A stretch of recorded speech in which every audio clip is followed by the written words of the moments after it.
नमस्कार दोस्तों, क्राइम तक में आप सबका स्वागत है। मैं हूं सुप्रतिम बैनर्जी। आज की कहानी आज से ठीक 1 साल पहले की है। अब तो हम खैर मार्च के महीने में हैं, लेकिन ये घटना हुई है फरवरी 2023 में और जगह है बेंगलुरु। बल्कि एग्जैक्टली बेंगलुरु नहीं, बेंगलुरु से यही तकरीबन 190 किलोमीटर दूर एक और टाउनशिप है जिसका नाम है आराशिक्रे। तो इस आराशिक्रे टाउनशिप की ये बात है। 8 फरवरी 2023 को आराशिक्रे पुलिस स्टेशन में एक शख्स पहुंचता है, एक नौजवान पहुंचता है 27 साल का, जिसका नाम है मांजा नायक। मांजा नायक पुलिस स्टेशन में जाकर ये बताता है कि उसका भाई हेमंत एक रोज़ पहले यानी 7 फरवरी से लापता है, घर नहीं आया है। तो वो बहुत परेशान है। वो अपने तौर पर अपने भाई को ढूंढ कर थक चुके हैं। 24 घंटे गुजर गए, उसका फ़ोन लगातार स्विच ऑफ आ रहा है। तो प्लीज़ आप उस लड़के को ढूंढिए, कहीं से भी हो, उसके बारे में कुछ पता करके बताइए। देखिए, जैसा कि मैंने पहले भी आप लोगों को कई बार बताया है, जब कोई माइनर कहीं से गायब होता है ना, तो वो मामला किडनैपिंग का होता है और वो एक बहुत ही संगीन जुर्म माना जाता है, किडनैपिंग। तो ऐसे में पुलिस किसी माइनर की गुमशुदगी के मामले को भी किडनैपिंग के तौर पर रजिस्टर करती है और उस बच्चे को ढूंढने में पूरी ताकत लगा देती है। लेकिन जब कोई बालिग आदमी और ख़ासकर ये जो यंग एज के लड़के लड़कियां होते हैं, जब ये गायब होते हैं तो आम तौर पर पुलिस ये मानकर चलती है कि ये मामला प्यार मोहब्बत का हो सकता है, या घर में किसी से झगड़े का हो सकता है, या लड़का कोई नई कामयाबी के सपने देख रहा है, बगैर किसी को बताए कहीं चला गया होगा। इस तरह की स्टोरीज जो है पुलिस एज्यूम करती है। और एज्यूम करने के पीछे भी एक वजह है कि ज़्यादातर गुमशुदगी के मामले जो नौजवानों के होते हैं वो इन्हीं सब वजहों के इर्द गिर्द होते हैं। तो इस मामले में भी जो आराशिक्रे टाउनशिप की पुलिस है, उसने मांजा नायक का जो भाई है हेमंत, उसकी गुमशुदगी को यही माना, ये मानकर चलती रही पुलिस कि शायद वो लड़का अपनी मर्जी से कहीं चला गया है। घर के लोग तो बता रहे थे कि कोई अफेयर जैसी बात नहीं है और कोई दुश्मनी जैसी बात भी नहीं है, कहाँ चला गया उन्हें समझ में नहीं आ रहा है। लेकिन पुलिस जो है वो अपने पेस में, अपने रफ्तार में ही काम कर रही थी। इस तरह से 8 दिनों का वक्त गुजर जाता है और 8 दिनों के बाद एक बहुत बड़ा ट्विस्ट इस मामले में आता है। हालांकि इससे पहले जो कुछ हुआ है उसका एक और पहलू है, वो भी मैं आपको बताता हूँ। 7 तारीख को ये जो हेमंत नाम का लड़का है, ये अपने वर्क स्टेशन में गया था। वो ई कार्ट नाम के एक कुरियर सर्विस के साथ काम करता है, तो अपने वर्क स्टेशन में वो गया था। 7 तारीख को ही वो अपने वर्क स्टेशन से बाहर निकला और इसके बाद फिर वो गायब हो गया। उसका फ़ोन 7 तारीख को ही स्विच ऑफ हो गया, यानी 7 फरवरी 2023 को।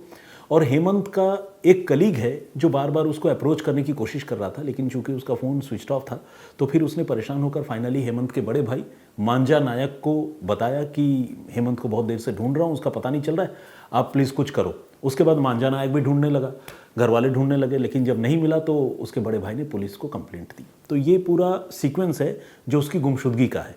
अब तकरीबन 8 दिन गुजर जाने के बाद 16 फरवरी को इस मामले में एक मेजर ट्विस्ट आया। ट्विस्ट ये आया कि आराशिक्रे टाउन में एक रेलवे ब्रिज है। उस रेलवे ब्रिज के पास एक पॉलीथीन के पैकेट में, एक गनी बैग में एक डेड बॉडी मिली, एक लाश मिली। हालांकि ये कोई मेट्रोपॉलिटन जैसी बात तो है नहीं, जहाँ पर अक्सर लाशें जो है अलग अलग जगहों पर मिलती हो, कत्ल की घटनाएं ज़्यादा होती हों। छोटा टाउनशिप है, अपराध इतना ज़्यादा नहीं है। तो लाश मिलते ही पूरे इलाके में सनसनी फैल गई, और वो भी गनी बैग में लाश। तो ऑब्वियसली बेशक रेलवे ब्रिज के पास पड़ी हो, लेकिन चूंकि गनी बैग में लाश थी तो मामला एक्सीडेंट का तो नहीं हो सकता, कत्ल का ही है, ये क्लियर था। लोग जमा हो गए और बैग से काफ़ी फाउल स्मेल आ रही थी। पुलिस को इन्फॉर्म किया गया, पुलिस मौके पर पहुंची और पुलिस ने गनी बैग को खोल कर देखा कि उसमें एक ह्यूमन बॉडी, एक यही तकरीबन 22-25 साल के नौजवान की लाश है। उसके गले में चाकू के निशान हैं और उसका चेहरा बुरी तरह से जला हुआ है। कुछ इस तरह से जला हुआ है कि उसको देखकर पहचान पाना, उसको आइडेंटिफाई कर पाना बिल्कुल नामुमकिन सी बात है। पुलिस ने उस लाश को रिकवर किया, पोस्टमार्टम के लिए भिजवाया। बिल्कुल ब्लाइंड मर्डर का मामला था। हालांकि पुलिस अभी तक हेमंत की गुमशुदगी के मामले से इस केस को रिलेट नहीं कर पाई थी, जोड़ नहीं पाई थी। इस बीच हेमंत के भाई को पता चला कि एक डेड बॉडी मिली है, जिसका मैंने आपको नाम पहले बताया था, मांजा नायक। तो मांजा नायक जो है वो परेशान हाल पुलिस के पास पहुंचा और उसने कहा कि एक नौजवान की लाश आप लोगों को मिली है, काइंडली मुझे दिखाइए, कहीं मैं ही वो अनफॉर्चुनेट बड़ा भाई तो नहीं हूँ और वो हेमंत की लाश तो नहीं है। तो पुलिस ने मांजा से कहा कि हाँ ठीक है, एक बार चेक कर लो। तो मॉर्ग में गए और मॉर्चरी में वहाँ पर उन्होंने लाश दिखाई और देखते ही मांझा नायक जो है वो बेहोश हो गया। उसको बहुत ज़ोर का सदमा लगा, लाजमी था, क्योंकि उसने पहचान लिया था कि ये लाश उसके छोटे भाई हेमंत की ही है, जो अपने काम पर गया था और कुरियर सर्विस के साथ काम करता था। अब ये मामला क्लियर कट मर्डर का केस बन चुका था, यानी एक लड़का जो तकरीबन हफ्ते भर पहले गायब हो चुका था, अब उसकी लाश मिल चुकी थी और उसका कत्ल किया जा चुका था। लेकिन कत्ल किसने किया, क्या दुश्मनी थी, यहाँ लाश किसने निपटाई, ये सारे सवाल जो है अब पुलिस के सामने खड़े थे और पुलिस इस मामले की तफ्तीश करके कातिल तक पहुंचना चाहती थी। पुलिस ने सबसे पहले हेमंत के मोबाइल फ़ोन का कॉल डिटेल रिकॉर्ड, जिसे CDR कहते हैं, वो निकलवाया। मोबाइल फ़ोन तो खैर स्विच ऑफ था ही, मोबाइल फ़ोन गायब भी था, तो वो तो नहीं मिल सकता था, लेकिन जो भी उसने बातचीत की होगी या कहीं गया होगा, उसका लोकेशन, ये सारी चीज़ें CDR से पता चल जाती हैं। तो सबसे पहले पुलिस ने CDR निकलवाया और CDR को बहुत बारीकी से पुलिस ने एग्जामिन किया। CDR को देखने के क्रम में पुलिस को ये पता चला कि हेमंत की आखिरी बार बात जिस शख्स से हुई थी उसका नाम भी हेमंत है। उसका नाम है हेमंत दत्ता। जो लड़का गायब हुआ था और जिसकी हत्या हो गई उसका नाम हेमंत नायक है, जबकि जिससे उसकी बात हुई थी 7 फरवरी को आखिरी बार अपने गायब होने से पहले, उसका नाम है हेमंत दत्ता। असल में ये हेमंत दत्ता एक कस्टमर था जिसे कोई माल डिलीवर करने के लिए हेमंत नायक फ़ोन कर रहा था और फ़ोन करने के बाद उसे अप्रोच करने भी पहुंचा था, उसे माल पहुंचाने या देने के लिए भी पहुंचा था। तो जाहिर है जब पुलिस को हेमंत नायक का CDR मिल गया तो उससे पुलिस को हेमंत दत्ता के बारे में जानकारी मिल गई। फिर हेमंत दत्ता के एड्रेस के बारे में भी पुलिस को जानकारी मिल गई। अब पुलिस को लगा कि हो ना हो, अगर इस गुमशुदगी से हेमंत दत्ता नाम के उस लड़के का कोई लेना देना है जिससे आखिरी बार विक्टिम की बात हुई थी, तो फिर उसे पकड़ लेंगे। फ़ौरन पुलिस की एक टीम उस एड्रेस पर पहुंची जहां हेमंत दत्ता रहता है, लेकिन पुलिस को वहां जाकर झटका लगा।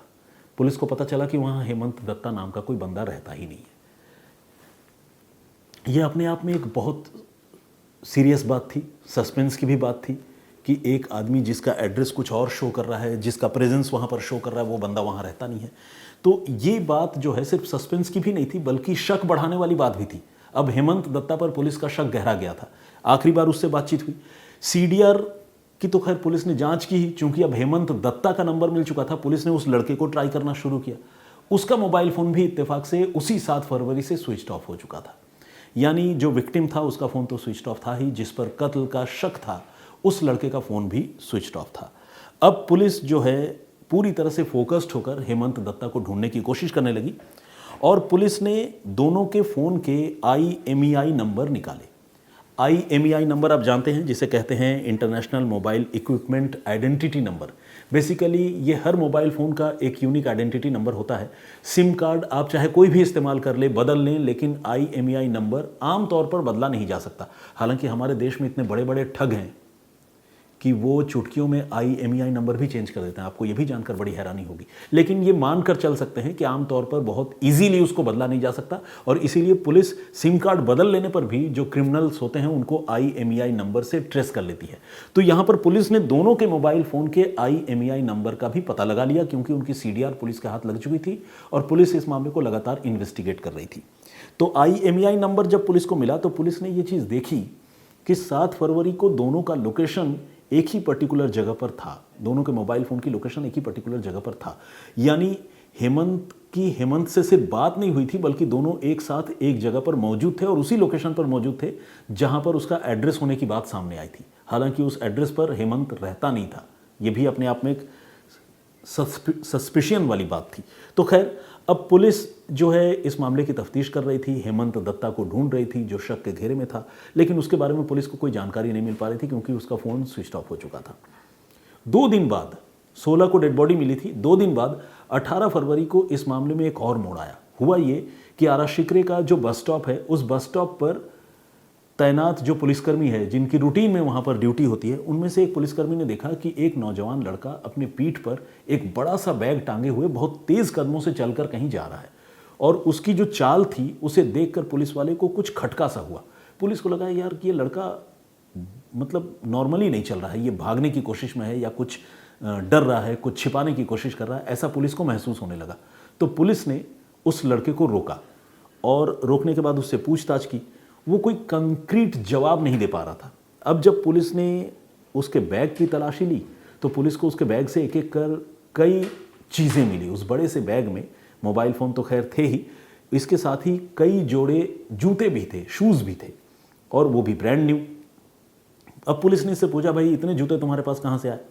तो उसने कहानी सुनाई कि मैं कहीं बाहर जा रहा था तो मैंने जूते ले लिए थे, खरीद लिए थे। लेकिन पुलिस को उसकी बात पर यकीन नहीं हो रहा था, क्योंकि कोई भी आदमी कहीं ट्रैवल करेगा तो कपड़े तो चलिए बात समझ में आती है कि ढेर सारे ले, लेकिन ब्रांड न्यू जूते ढेर सारे लेकर वो कहीं जाएगा, ऐसा आम तौर पर होता नहीं है। तो खैर पुलिस को उस पर शक हो गया और पुलिस उसे लेकर पुलिस स्टेशन भी आई।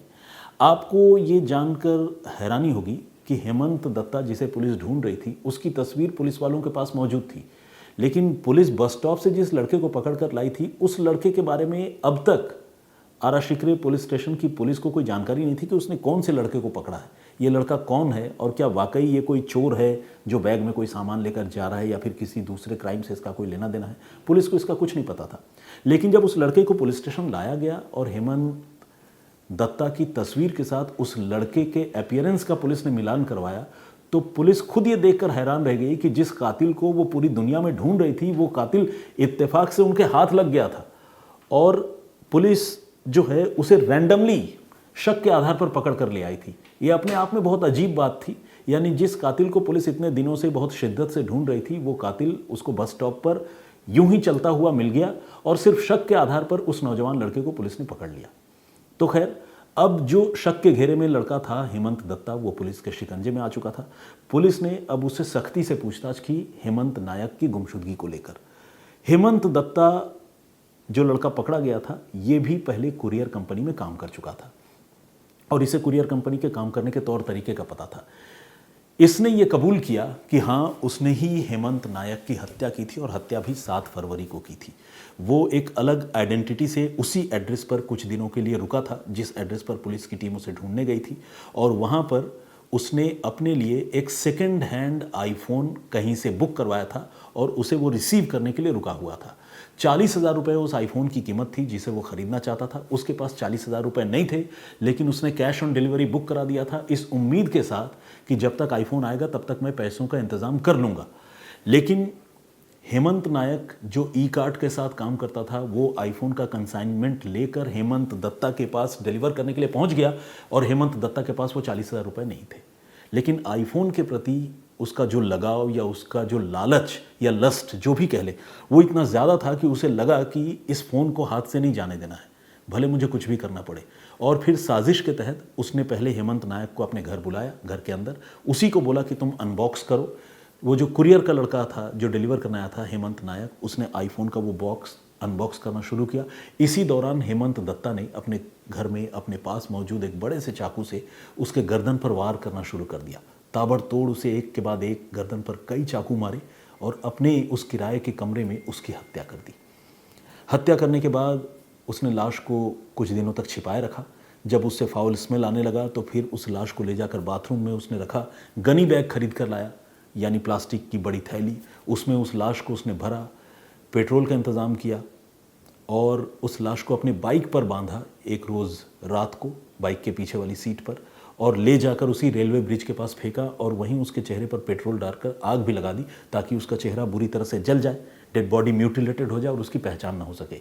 तो शुरू में अपने वो इस साजिश में काफ़ी हद तक कामयाब भी रहा। जैसा कि आपको पता है, जब लाश मिली थी हेमंत नायक की तो उसकी पहचान नामुमकिन थी, लेकिन भाई ने कपड़ों से और डेड बॉडी के दूसरे पार्ट्स को देखकर ये पहचान लिया कि ये उसके भाई हेमंत नायक की ही लाश है। लेकिन अब तो खैर हेमंत दत्ता हेमंत नायक की हत्या करने की बात कबूल कर चुका था। सब्सटैंशिएट करने वाले जो एविडेंस पुलिस को मिले, वो एविडेंस ये थे कि हेमंत नायक जिस रोज़ कुरियर का माल डिलीवर करने के लिए निकला था 7 फरवरी को, उस दिन उसे उस सेकेंड हैंड मोबाइल फ़ोन के अलावा कई सारे जूते और दूसरे आइटम्स भी डिलीवर करने थे। तो उसकी एक लिस्ट जो है वो कुरियर कंपनी के पास होती है कि लड़का क्या लेकर निकल रहा है। उस लिस्ट का जब मिलान किया गया तो जो आर्टिकल्स, जो आइटम हेमंत नायक को डिलीवर करने थे, वही सारे आइटम और आर्टिकल्स हेमंत दत्ता के बैग से पुलिस ने रिकवर किए जब उसको बस स्टॉप पर पुलिस ने पकड़ा। तो इस तरह से पुलिस जो है लगातार एक कातिल को ढूंढने की कोशिश कर रही थी, लेकिन कातिल जो है खुशकिस्मती से पुलिस की झोली में अपने आप आकर गिरा, और आप कह सकते हैं कि इत्तेफाकन एक कत्ल का मामला आराशिकरे टाउनशिप की पुलिस ने सुलझा लिया। लेकिन अगर पुलिस मेहनत नहीं करती, पुलिस अगर सजग नहीं रहती, अगर IMEI नंबर से इनके बारे में पुलिस जानकारी नहीं जुटा रही होती और बस स्टॉप पर जो पुलिस वाला मौजूद था, अगर उसने इस लड़के के चाल को देखकर, उसके पास मौजूद बैग को देखकर उस पर शक न किया होता तो शायद ये हेमंत दत्ता नाम का जो कातिल लड़का है ये अब तक फरार हो चुका होता। तो हैट्स ऑफ टू आरा शिकरे पुलिस। बेशक एक छोटे टाउनशिप की पुलिस है बेंगलुरु के पास की, लेकिन जब पुलिस वाले इतना शानदार इन्वेस्टिगेशन करते हैं तो फिर उसकी तारीफ करनी तो बनती है। तो ये थी पूरी कहानी, जिसमें सिर्फ 40,000 रुपए के एक मोबाइल फ़ोन के लालच में एक नौजवान लड़के ने दूसरे नौजवान का कत्ल कर दिया और एक लड़के की ज़िंदगी ख़त्म कर दी। हालांकि अब वो पकड़ा गया है, गिरफ्तार है, जेल में है और उसके खिलाफ मुकदमा चल रहा है। बहुत मुमकिन है कि उसे सज़ा भी होगी आजीवन कारावास की। तो आज की कहानी यहीं तक। इस कहानी पर आपकी राय क्या है, आपका पॉइंट ऑफ व्यू क्या है, प्लीज़ हमें कमेंट करके ज़रूर बताइएगा। लेकिन ख़त्म करने से पहले जो हमारी परिपाटी है, जो प्रीवियस स्टोरी हमने आपको सुनाई थी, उसमें से कुछ कमेंट्स और कुछ लोगों के नाम आइए मैं पढ़ता हूँ। आपको याद होगा हमने एक कहानी आप लोगों को सुनाई थी जिसमें एक लड़की जिसका कत्ल होने वाला था वो खुद तैयार हुई, वो खुद सजी संवरी और फिर कातिलों के साथ निकल गई और कुछ देर बाद उसका कत्ल हो गया। एक लड़की ने अपने कत्ल से पहले खुद ही अपने मौत की तैयारी क्यों की? क्यों वो पूरी तरह से नए कपड़े पहनकर और मेकअप करके पूरी तरह तैयार होकर कातिलों के साथ जाने के लिए राज़ी हो गई? ये अजीब कहानी अगर आप जानना और सुनना चाहते हैं तो क्राइम तक के प्लेलिस्ट में जाकर सुप्रतिम से सुनिए में आप उस कहानी को सुन सकते हैं। और अब उस कहानी पर जो आप लोगों ने कमेंट किया है, आइए कुछ कमेंट्स मैं पढ़ता हूँ। मौलाना निसार अहमद नागपुरी साहब है और जैसा कि आप नाम से ही जानते हैं नागपुर के ये रहने वाले हैं। बहुत बहुत स्वागत आपका, रेगुलर हमारे लिसनर हैं, कमेंट करते हैं। झुमुर चक्रवर्ती ने भी कमेंट किया है, उनको जाहिर है वो कहानी बहुत दुखद लगी। आमतौर पर जो कहानियाँ मैं आप लोगों को सुनाता हूँ वो मर्डर मिस्ट्रीज़ होती है तो दुखद तो होती ही है। और मणिपुर से हमारे एक दर्शक हैं, करमचा के नाम से उन्होंने अपना वो बना रखा है ID, उन्होंने भी कमेंट किया है। बहुत बहुत स्वागत आपका, थैंक यू वेरी मच। और उन्होंने वेल विशेस लिखा है मणिपुर से, thank you very much. Yogesh धरने जी हमारे रेगुलर लिसनर हैं, रेगुलर कमेंट करते हैं। सतविंदर पाल कौर वाहे गुरु जी इन्होंने कहा है, बिल्कुल मैं भी आपको ग्रीट करना चाहूँगा, मेरी ओर से भी वाहे गुरु जी। मनीष कुमार मांडवी जी इन्होंने लिखा है सादर सप्रेम सेवा जोहार। तो जोहार जो है वो झारखंड के लोगों का एक दूसरे को अभिवादन करने का तरीका है, तो ज़रूर मनीष जी का ताल्लुक झारखंड से यानी मेरे होम स्टेट से है। बहुत स्वागत आपका। रीता छेत्री जी ने भी कमेंट किया है, बहुत बहुत स्वागत आपका। सैयद समीरा बानू ने भी कमेंट किया है। सैयदा नहीं एक मिनट, हाँ सैयदा है, हाँ सैयदा समीरा बानू। एनीवे अगर मैं नाम सही नहीं पढ़ रहा हूँ तो समीरा बानू जी आप अपना पूरा नाम प्रॉपर तरीके से एक बार लिख कर भेजिएगा, आपसे गुजारिश है। सदा खुश रहो दोस्त। निशान फ्रॉम कोटापुरा कहाँ है ये मुझे नहीं पता, लेकिन कोटकपूरा एक जगह तो है पंजाब में। तो निशान जी आप अपने बारे में और बताइए। अमित व्लॉग्स के नाम से ID उन्होंने कमेंट किया है। संगमित्रा घोष ने भी कमेंट किया है, उन्होंने लिखा है कि हैरान कर देने वाली घटना है, आज के ज़माने में लोग कितने क्रुकेड, कितने निर्दय होते हैं। सोनू धीमान ने भी कमेंट किया है, ये पठानकोट गुरदासपुर से हैं, पंजाब से। और यूनुस शेख का कमेंट है, बहुत स्वागत आपका। शैलेश पांचाल ने भी कमेंट किया है। प्रदीप भांबू जी का कमेंट है। अब्दुल मोहम्मद का कमेंट है। दीदारुल बापू, राजेंद्र पवार, तनु मान और गुड़िया परिहार। उन्होंने लिखा है कि ये कहानी मैं पहले भी सुना चुका हूँ और कितनी बार मैं यही कहानी सुनाऊंगा, उन्होंने ये सवाल पूछा है। एनीवे मुझे तो खैर वो याद नहीं है, अगर आप लोगों में से कुछ और लोगों को याद हो तो प्लीज़ पॉइंट आउट कीजिए।